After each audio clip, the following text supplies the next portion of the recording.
Câmara dos Deputados aprovou no ano passado a medida provisória 1031/21, que viabilizou a privatização da Eletrobras. As tarifas de energia elétrica sofreram diversos aumentos este ano. O governo federal insiste no discurso de que os aumentos se devem a uma crise hídrica, que a culpa seria de secas inesperadas para o ano de 2021 e que o setor não teria alternativa se não aumentar o preço para a população. No entanto, há um conjunto de fatores para os preços abusivos das contas de luz. O principal deles é que o Brasil produz uma das energias mais baratas do mundo. E o problema é o atual modelo energético, que visa o lucro dos acionistas. É o empresário que dita as regras do jogo. Então, por mais que todas as condições sejam as mais favoráveis para que o povo pague por um preço justo, continuaremos pagando preços abusivos se o modelo permanecer o mesmo. As experiências de privatização das companhias estaduais de energia elétrica nos estados de Goiás, Acre, Rondônia, Roraima, Amapá, Amazonas, Piauí e Alagoas significaram tarifas abusivas, serviços terceirizados de péssima qualidade e o sucateamento do conjunto da rede de distribuição instalada, o que faltou à qualidade dos serviços.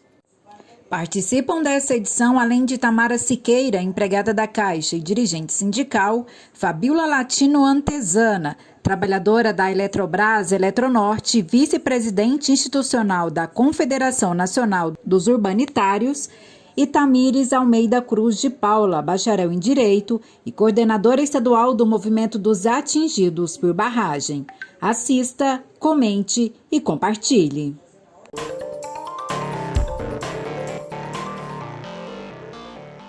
Oi, tudo bem, Tamires? Tudo bem, Tamara? Então, conta um pouquinho aqui pra gente, as pessoas elas estão percebendo, né, com certeza um aumento aí bem alto na conta de luz. Fala aqui pra gente, como é que é a relação disso, por que a conta de luz aumentou tanto nos últimos tempos? Então, Tamara, o principal aumento, né, o que se deve ao aumento da conta de luz, principalmente a questão desse governo, né, neoliberal do Bolsonaro. A gente tem feito 2 semanas já de luta, né, na jornada da denúncia do preço da luz, nas periferias, conversando com a base, conversando com o povo periférico, que tem sido mais afetado com essa questão do preço da luz. Nós do MAB estamos fazendo a denúncia sobre a questão da crise hídrica. Durante o período, né, do Covid, o aumento da conta de luz sofreu 2 aumentos já, chegou em 17%, e a gente tem denunciado porque essa farsa da crise hídrica. Através de muita pesquisa, a gente tem visto que eles estão falando que o aumento se deve à culpa do povo, que não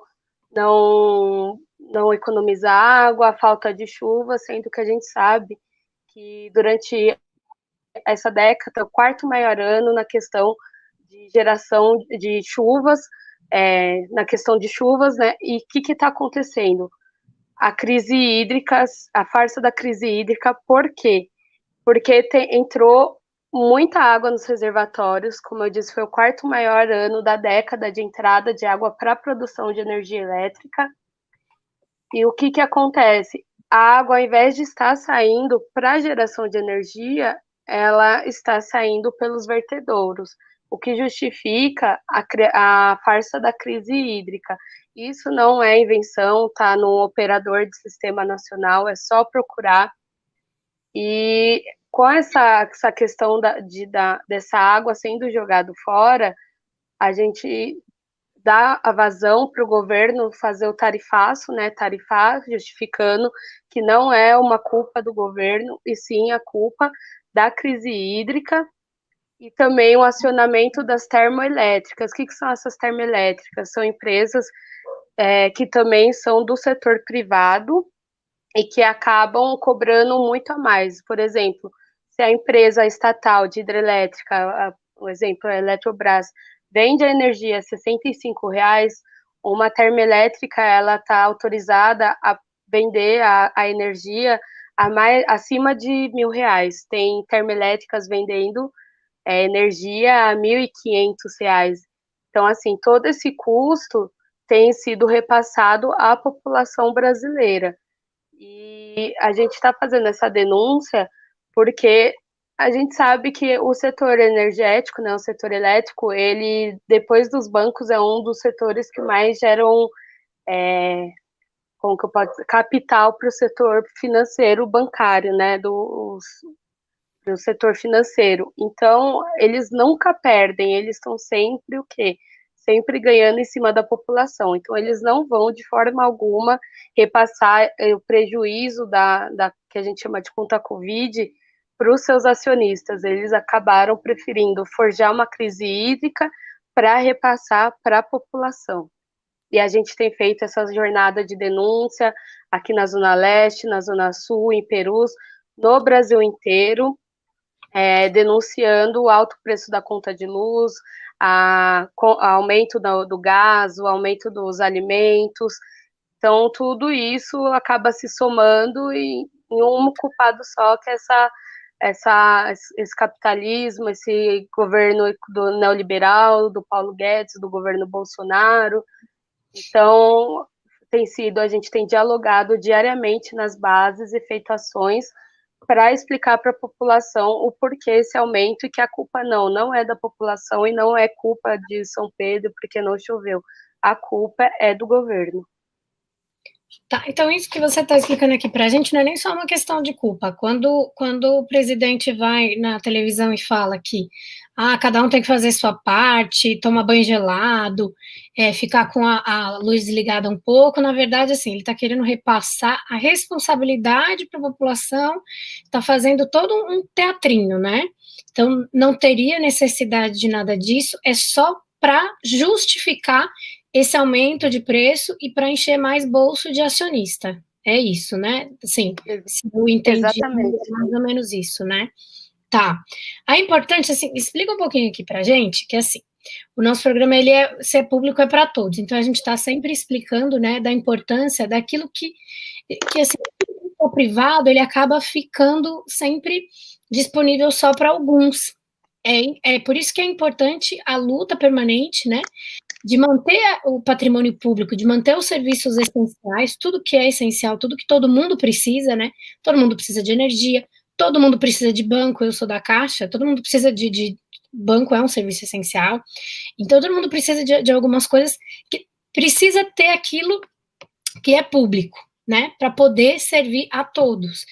Então, assim, conta um pouquinho para a gente dessa questão, né, que esse governo neoliberal, eles têm feito muita pressão para a questão de aprovar as privatizações.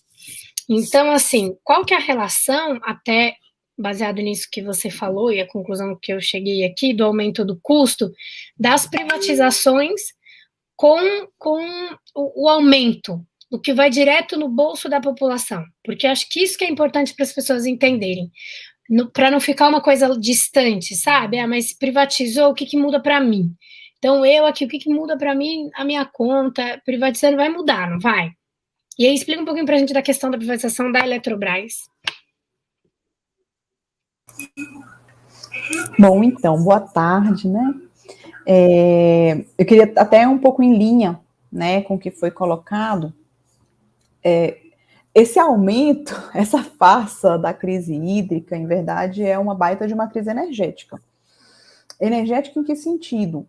No sentido em que faltou planejamento. Simplesmente isso, faltou planejamento de forma proposital, exatamente para você poder rodar essas térmicas, né, como já foi colocado, e com isso você beneficiar determinados setores, que são hoje exatamente os setores que estão interessados na privatização da Eletrobras. São os mesmos grupos econômicos e financeiros, como bancos internacionais, fundos de pensão, né, internacionais, que estão hoje interessados na privatização da Eletrobras. A privatização do sistema Eletrobras, a Eletrobras, entenda-se, hoje ela faz, a cadeia do setor elétrico, ela é dividida em 3 grandes, né, áreas. a geração de energia elétrica propriamente dita, a transmissão de energia elétrica e a distribuição. E muitas vezes a gente só conhece a distribuição, que é aquela que chega na nossa casa, né? Ou seja, em São Paulo, a gente tem aí a CESP, aqui a gente tinha a SEB, agora também está privatizada a Enel, e em 6 meses de privatização, né? A Neoenergia, perdão, e em 6 meses de privatização, a gente já vê os reflexos para a sociedade, né, do aumento da conta, de uma piora no serviço, um aumento, inclusive, de procura pelo sistema de reclamações da Neoenergia, porque a partir do momento em que você tem a iniciativa privada cuidando de serviços essenciais, ele não está preocupado se você está recebendo seu serviço essencial, está preocupado em quê? Em ter o retorno daquilo que eles consideram um investimento, né? Então, esse ano, só para vocês terem uma ideia, a gente já teve, só agora em 2021, aproximadamente 30% no aumento da conta residencial, fora o aumento de 50% das bandeiras tarifárias, né? O processo de privatização da Eletrobras foi um vale-tudo no Congresso Nacional. Um vale-tudo no sentido, inclusive, de que se permitiu a contratação de mais energia termoelétrica, né, que vai sujar a nossa matriz, vai sujar o meio ambiente, vai aumentar em 35% a emissão de gás carbônico na atmosfera. Ou seja, enquanto o governo estava lá, né, em Dubai, dizendo que ia entrar no protocolo, diminuir a emissão de gás carbônico, ele, no mês anterior, tinha aprovado uma lei que aumenta 35% a emissão de gás carbônico na atmosfera, que foi a conta, né, necessária para conseguir os votos para privatizar a Eletrobras. Então, a Eletrobras hoje, que é a maior empresa de energia elétrica da América Latina, no ramo de geração e transmissão de energia, ela desempenha um papel que ele é um papel estratégico no sistema. Estratégico em que sentido? No sentido de que a nossa matriz hidrelétrica hoje brasileira, ela é ainda, em sua maioria, hidrelétrica, à base de água, né? Tamires bem colocou a questão dessas vazões, como foi permitido que essa água vertesse sem gerar energia para agora justificar a entrada das térmicas. Perfeito. Então, o que acontece? A Eletrobras, ela tem a gestão de 50% desses recursos de água, né? Desses reservatórios, da bateria do sistema hoje elétrico, está nas mãos da Eletrobras. Quem vier adquirir a Eletrobras, adquire a bateria do sistema elétrico brasileiro. Para vocês terem uma ideia, nos países em que a matriz hidrelétrica é parecida com a nossa brasileira, essas empresas de geração, elas ficam a cargo do Estado. Canadá é estadual, Estados Unidos, por incrível que pareça, é estatal, né? Nos Estados Unidos, inclusive, fica a gestão dessas hidrelétricas, fica na mão do Estado, a sua grande maioria. Exército americano, no exército. Ela é estatal com o exército cuidando, e aqui a gente está entregando. Então, a gente não está entregando só a questão da eletricidade, a gente está entregando o que nós temos hoje, né, de mais caro e que é motivo de guerras, né, em todo o mundo, que é a questão da água, inclusive. Então, nós temos aí vários estudos, aí São Paulo é o berço, inclusive, de vários estudos de judicialização que houveram entre 2015 e 2016 com relação ao uso múltiplo da água. Para que eu vou usar essa água? Pela Constituição, o primeiro uso da água é para dessedentação humana. E aí você vem vindo numa escala em que a energia elétrica aparece em 6º, 7º lugar. Quando nós vivemos a crise, aí sim foi uma crise hídrica, em 2015, o que a gente viu? A gente viu o Operador Nacional do Sistema, que a princípio controla esse processo, determinando que as empresas diminuíssem a geração de energia elétrica para que essa água fosse usada pelos municípios, para quê? Para abastecimento humano, em primeiro lugar. Então, a Chesf, que é uma das empresas subsidiárias da Eletrobras, fez isso muito bem. Furnas fez isso muito bem. O que aconteceu em São Paulo? Batalha judicial para garantir a geração de energia elétrica, porque esse era o negócio da empresa privada que estava ali questionando a determinação do operador nacional do sistema, né? Então, de fato, é o lucro pelo lucro, e a gente sabe que quando tem uma estatal envolvida, por mais que elas ainda sejam de capital aberto, que tenham que distribuir dividendo, que a gente tem essas contradições dentro de uma estatal, a gente sabe que elas ainda desempenham papéis sociais, né, que são fundamentais não apenas para o desenvolvimento do país, mas principalmente para a nossa soberania e para o nosso entendimento enquanto um ser humano. Então, acho que seria um pouco isso. Bacana. Sobre o MAB, Tamiris, eu sinceramente não conheço muito o trabalho aí de vocês. Se você puder contar um pouquinho sobre a atuação do movimento. Claro, o MAB ele é um movimento que ele se inicia ali mais ou menos em 60, 70, né, na verdade, nos anos 30, com a Revolução Industrial, o processo de industrialização do Brasil, a crescente necessidade da produção de energia elétrica e o aumento expansivo nos anos 60 e 70 das construções das barragens, né? Então, ali, quando começou a construção da Eletrobras, Eletrosul, a gente começou a perceber, né, o movimento que principalmente as pessoas simplesmente elas eram expulsas das suas casas, das suas terras, das suas comunidades, sem nenhum amparo do governo e simplesmente elas saíam da terra ali e não tinham mais direito a nada. Então o movimento começou a se organizar em diversos territórios, né? Norte, Nordeste, no Sul, Sudeste. E com essa organização, em 1989, 1991, a gente deu início, né? Oficializamos o movimento, o MAB, como Movimento dos Atingidos por Barragens. E a gente tem um método organizativo através dos grupos de base das comunidades atingidas. Aqui em São Paulo, capital, a gente tem atuado em Perus, na Zona Sul e na Zona Leste, né? Perus tem uma barragem de minério, na Zona Sul a gente tem ali a Guarapiranga, e na Zona Leste a gente tem a barragem da Penha, que é uma eclusa, ela foi criada para, né, transporte ali ao longo do Rio Tietê. E o que acontece? Essa eclusa, ela basicamente não é usada, porém, quando começa o período de chuvas, principalmente agora no verão, essa barragem da Penha, ela acaba, ela acaba assim, ao invés deles abrirem as comportas, né, para o rio seguir o caminho, o seu curso normal, quando começa as chuvas, eles fecham a comporta da barragem da Penha, o que faz?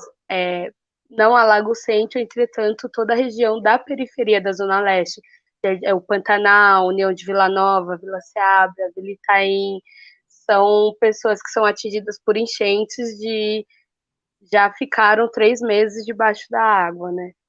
E a atuação do MAB se dá nessas regiões de pessoas que são afetadas por esses projetos de barragens, e a gente se organiza em grupos de base, fazendo a denúncia do que um projeto de barragem representa ali para a comunidade, ou seja, a gente tem barragem aqui em São Paulo, a gente não tem nenhum projeto de segurança ali, não tem segurança nenhuma. Se a barragem estourar, a gente sabe que vai toda ali uma comunidade embora, como aconteceu em Mariana, aconteceu em Brumadinho.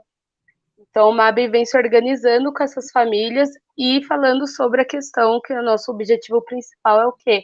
Um projeto energético popular, que seja de soberania nacional, né, que acabe essa questão das privatizações, porque a gente sabe o quão mal faz a privatização. A gente tem um exemplo do Amapá aí, que não ficaram meses com apagão, e a gente sabe que é uma coisa que pode voltar a acontecer no Brasil inteiro, e não se tem um respaldo tanto da empresa quanto do governo também, que também não está nem aí para a população. A questão, a gente tenta muito conscientizar a população sobre os perigos da privatização, porque eles sempre estão lucrando, as empresas, né, privadas, por exemplo, a Enel, ela mesmo com uma queda de 1,4% durante a pandemia, ela lucrou, assim, absurdos. A gente também tem falado muito com as famílias que em 2022 vai ter um aumento superior a 20% na tarifa também de luz. Então, a gente sempre trabalha conscientizando, o trabalho do MAB é conscientizar a população dos seus direitos, né, lutar por uma política nacional dos atingidos por barragens,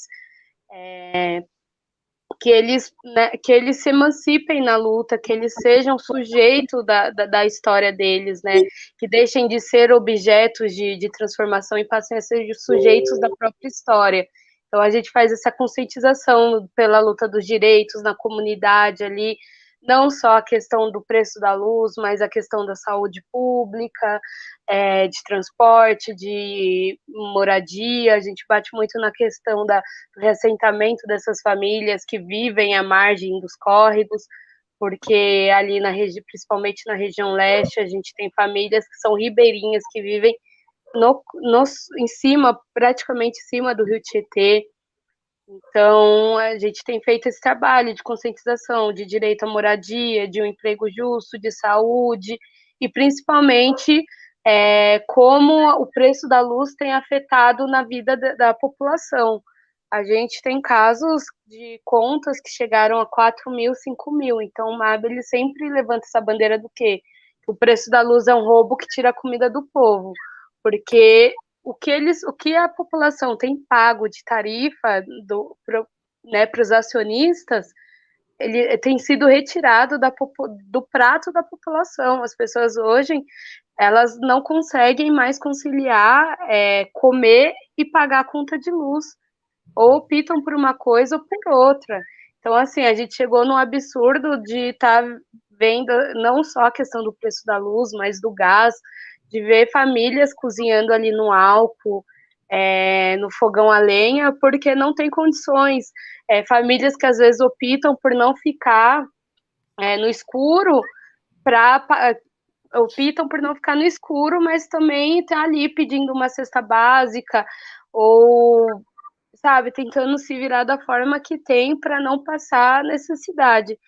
Então, o MAB, ele chega nas comunidades com essa questão mesmo de trazer uma consciência sobre o direito das pessoas, sobre a organização de grupos de base, sobre a importância da gente ter uma sociedade justa, igualitária para todos, de emancipar a população na luta pelos seus direitos, de ir para a rua, de ocupar espaço de debate, de emancipar a população, principalmente as mulheres.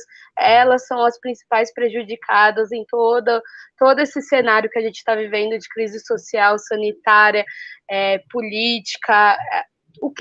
As principais atingidas com todas essas políticas neoliberal, esse sistema capitalista, são as mulheres. Então, a gente tem muitas mulheres na nossa linha de frente que vão para a luta, a gente organiza, a gente ocupa, dia 18 a gente foi para a porta da Enel, bater panela, a gente vai para a rua debater sobre a questão da luz, a questão da privatização com a população. Eu acho que o setor energético, ele é um setor muito técnico, então a gente tenta dialogar o mais claro com a população para que a população entenda que sim, o aumento da tarifas, do preço da luz, ela te tira diversas coisas, tira a comida do prato, é um absurdo que a gente tem pago na questão do gás, a gente está vendo aí em comunidades que o botijão chega a custar 115, 120 reais.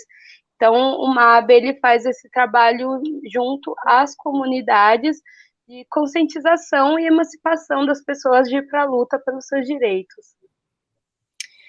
Olha, você trouxe algumas coisas bem importantes aí, né? Até outro dia, poucos anos atrás, a gente estava discutindo sobre o que ia fazer com royalties do pré-sal, né? Pensando em país. E aí agora a gente tem notícia, poucos meses atrás, de até dar uma arrepiada, assim, mas vocês devem ter ouvido falar de uma moça que com um bebezinho pequeno, faleceu, morreu queimada porque estava cozinhando com álcool, porque não tinha como comprar gás.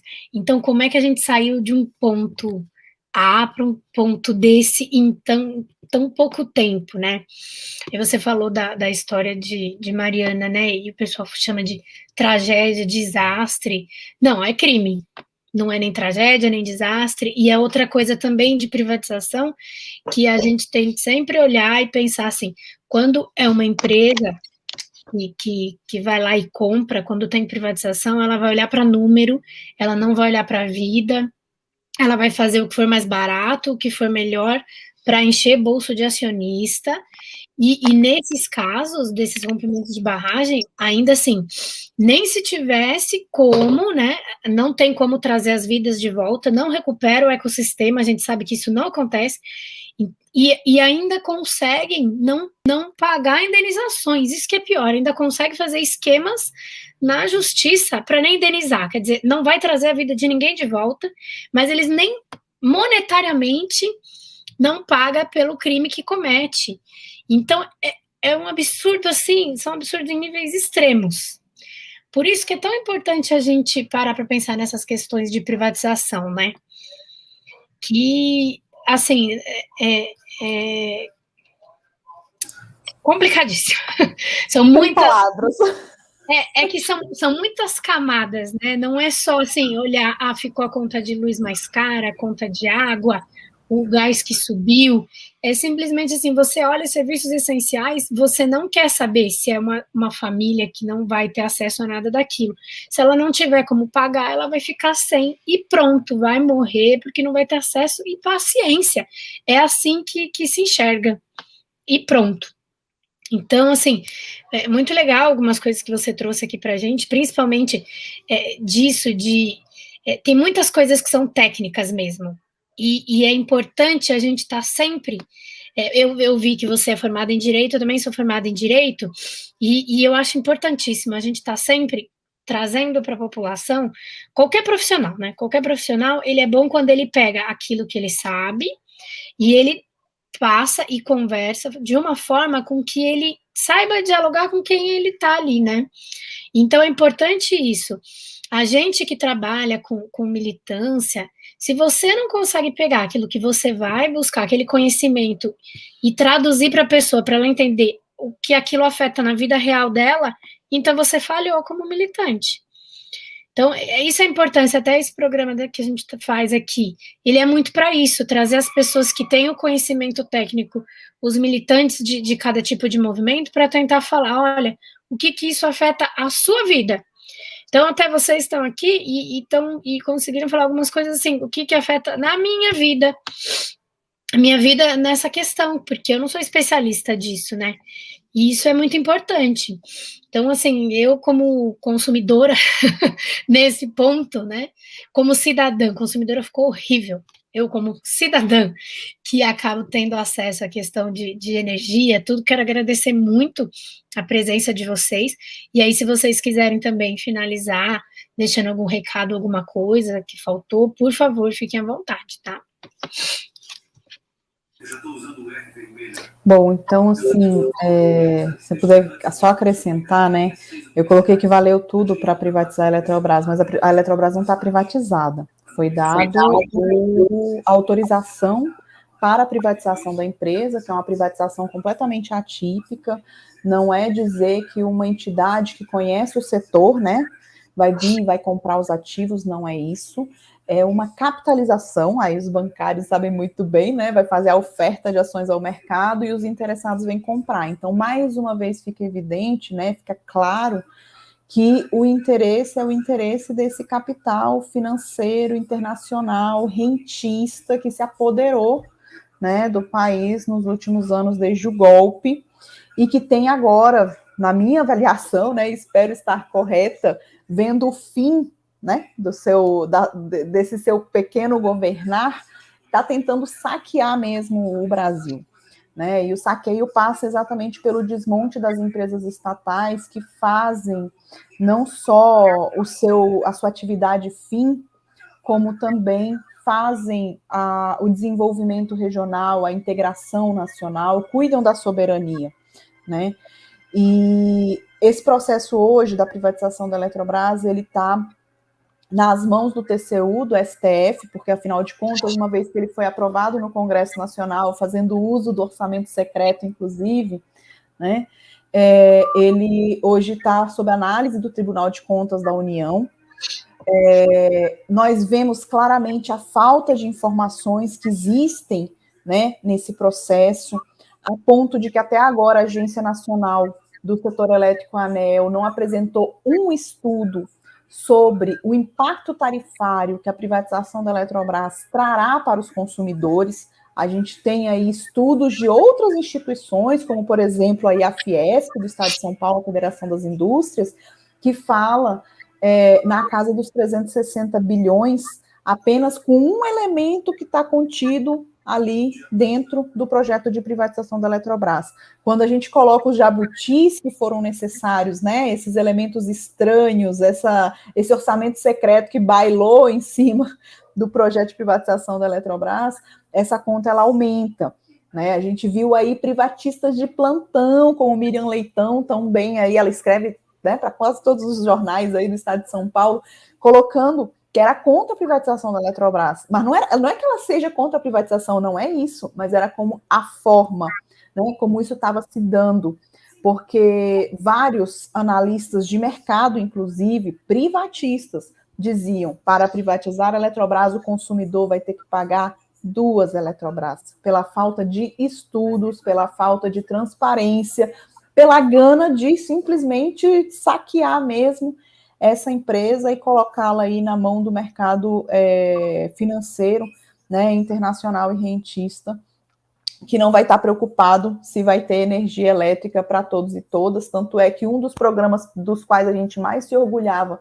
de conseguir colocar ele para frente, que era o programa Luz para Todos, ele ganhou uma nova formatação nesse processo.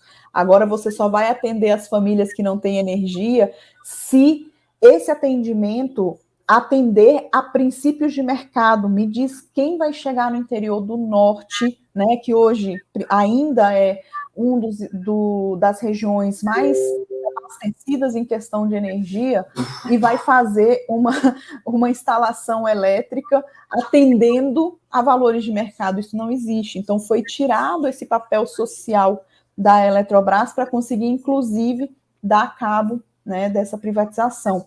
Então, o Coletivo Nacional dos Eletricitários lançou uma campanha. A nossa campanha é essa, é o Salve a Energia pelo Futuro do Brasil.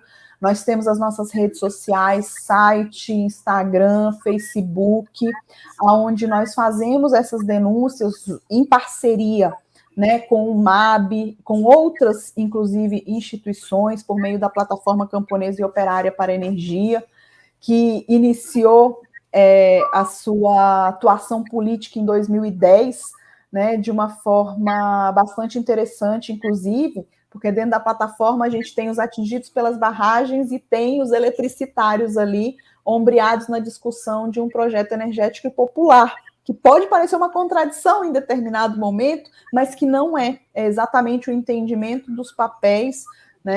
A busca de um projeto energético popular. A gente tem o pessoal da FUP, os petroleiros aí, o pessoal da educação entrou em seguida, exatamente para fazer esse debate, né, junto à sociedade, às escolas, o pessoal do Levante. Então, hoje a gente já tem um corpo muito maior, e com essa campanha Salve a Energia pelo Futuro do Brasil, apesar de ter sido aprovado no Congresso, a gente costuma dizer que a gente perdeu ganhando.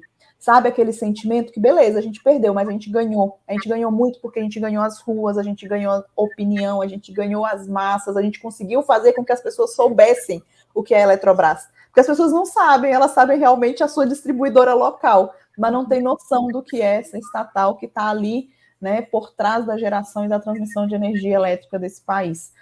Então, a gente segue com a nossa campanha, nós acreditamos e seguimos no intuito de que não será privatizada a Eletrobras, nós não vamos deixar que isso aconteça.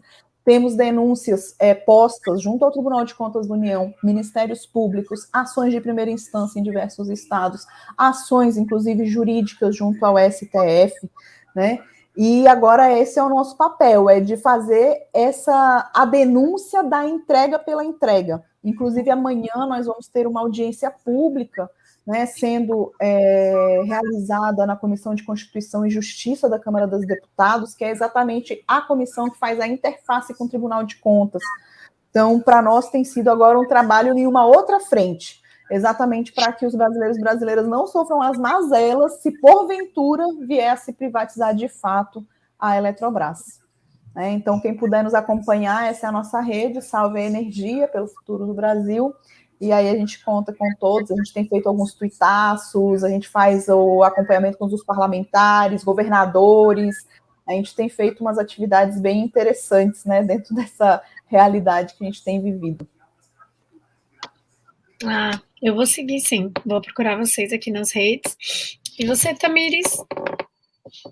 Primeiramente, queria agradecer o convite, né, do Dionísio. Acho que é um espaço muito importante. É muito legal, né, esse debate principalmente entre as mulheres, né, a gente debater a questão do encarecimento, né, do preço da luz. Agradecer as pessoas que estão assistindo e principalmente convidar todo mundo para conhecer o movimento dos atingidos por barragem. A gente tem feito diversas ações, a gente tem feito diversas denúncias em questão do preço da luz, tanto na Zona Leste quanto na Zona Sul, em Perus. Então, quem puder entrar lá para conhecer o movimento dos atingidos por barragem, IMAB São Paulo, tem página no Facebook, no Instagram. E eu só queria frisar mais uma vez que a culpa do aumento do preço da luz não é culpa do clima e não é culpa do povo, é culpa de um governo entreguista, é culpa dos empresários, né, dos agentes empresariais, culpa do nosso presidente Bolsonaro, né, que tomaram conta do setor elétrico nacional, e que a gente não pode aceitar essa agressão, porque é uma agressão. A gente tem visto situações assim de ficar indignado, assim, de mães de família com uma televisão e uma geladeira em casa, pagar absurdos de conta de luz e a pessoa se desesperar porque não quer ter o seu nome sujo, porque não quer que corte a conta de luz, porque o filho está ali, precisa, principalmente durante a pandemia, que as crianças, né, estavam tendo aula pelo computador, pela internet, então chega a ser desumano você chegar na casa de uma pessoa e ver o desespero ali dela, de ficar sem energia, com medo da comida apodrecer dentro da geladeira, sem saber o que fazer ali com a criança que tem o medo do escuro, ficar à luz de vela ali e correr o risco de ter a casa incendiada, porque às vezes a pessoa mora em uma moradia ali de madeira. Então, assim, é desumano o que esse governo neofascista, neoliberal, tem feito com a população, principalmente com a população de extrema vulnerabilidade social. Cada vez mais encarecendo o preço da luz, encarecendo o preço do gás, da gasolina, dos alimentos nem se fala, e que também reflete a questão da tarifa, né, na questão rural também, porque você retira ali um benefício do pessoal que está na agricultura familiar, que reflete no campo, o que acontece no campo reflete na cidade. Então, assim, a questão do setor energético, ele é um setor muito estratégico para o capitalismo, e esses agentes empresariais e o governo neoliberal tem cada vez mais entregue na mão dos agentes empresariais.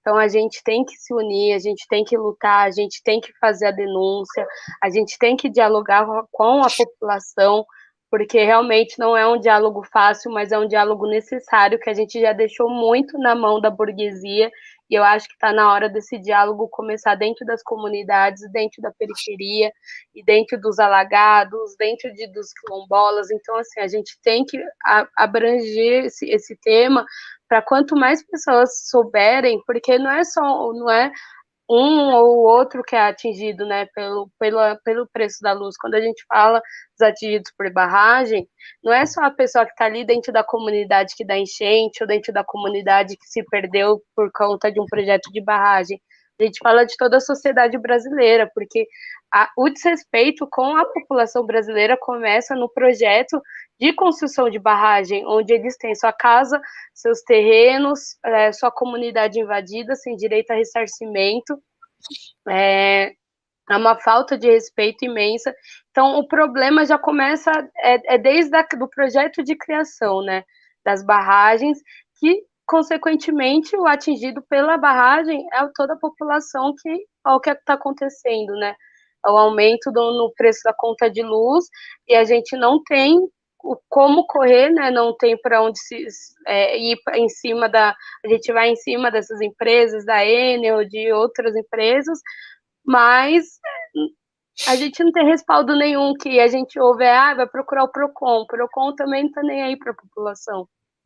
Então, a gente tá convidando o pessoal a ir para a rua, a gente tem se organizado para fazer seminários, para fazer debate da questão do preço da luz, da questão de como feita a geração, né, a distribuição, e a gente convida todos que estão assistindo para conhecer o movimento dos atingidos por barragem e falar para o pessoal que é necessário a gente construir uma nova política para o setor energético nacional, soberania, com distribuição de riqueza, com controle popular, porque a gente já perdeu para perceber que quando o setor, né, como o setor energético, ele sai do controle popular e vai para a mão dessas empresas privadas, a gente não tem direito a nada, a gente fica no escuro, a gente tem que pagar o que eles acham que a gente tem que pagar, se a gente vai recorrer para o Procon, a gente também não tem respaldo nenhum.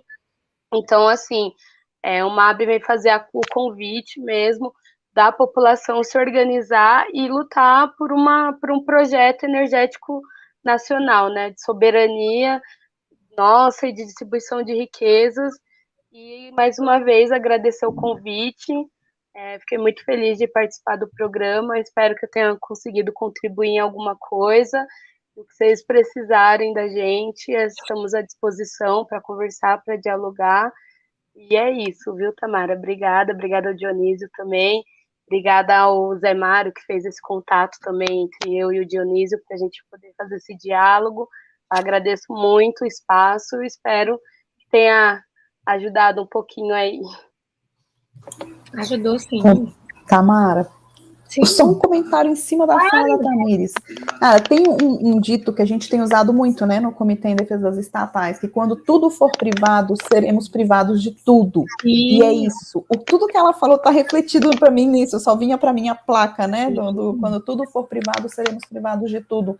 Sim. E não nos esqueçamos, acaba refletindo mais também para nós mulheres. Essa live está aqui, nós mulheres, então, nós mulheres também somos quem pagamos a maior falta, né, dessas questões no âmbito social mesmo. Somos maioria da população, somos mães de família, quem leva essa questão, né, da sobrevivência da casa, enfim. Sim. Então, isso se reflete com mais força, mais intensidade em cima de nós mulheres também. Sempre. É isso aí, muito obrigada pela participação, gente, conte com a gente, vamos seguir, né, vamos seguir na luta, porque não é uma opção, nunca foi, né? Obrigada, gente, até mais.